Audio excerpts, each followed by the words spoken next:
అంటే అన్నా అంటాడు హరీష్ రావు రేవంత్ రెడ్డి అధికారిక కార్యక్రమాలలో తిడతాడు ఎందుకని.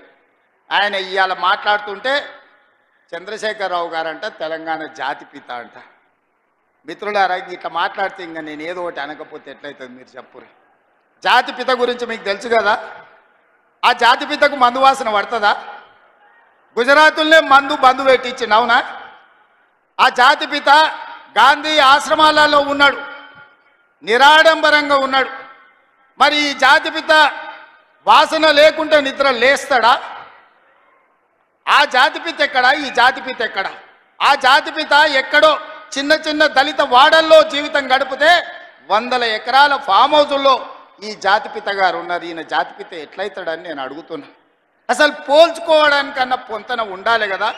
పులిని చూసి నక్క వాతలు పెట్టుకుంటే వాతలతోని నక్క పులి అయిపోతుందా?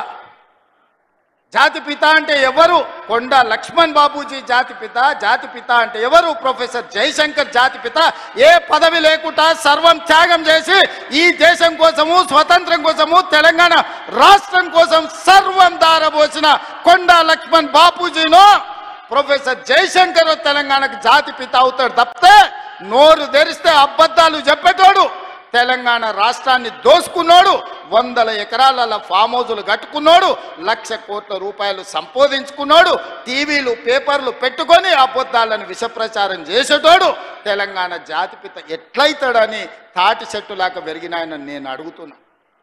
ఇవాళ నేను ఇక్కడున్న యువకుల్ని కూడా అడుగుతున్నా, ఎవడయా జాతిపిత తెలంగాణకు? తాగుబోతాడు జాతిపిత అవుతాడా అని నేను అడుగుతున్నా. త్యాగాలు చేసినోడు తెలంగాణకు జాతిపిత అవుతాడా? తాగుబోతాడు తెలంగాణకు జాతిపిత అవుతాడా అని నేను అడుగుతున్నా. ఒక జయశంకర్, ఒక కొండా లక్ష్మణ్ బాబూజీ తెలంగాణ జాతిపితలు అవుతారు తప్పితే తెలంగాణను జలగల్లాక పట్టి పీడించుకున్నవాడు, తెలంగాణ ప్రజల రక్తం దాగినోడు ఎవడు జాతిపిత కాడు.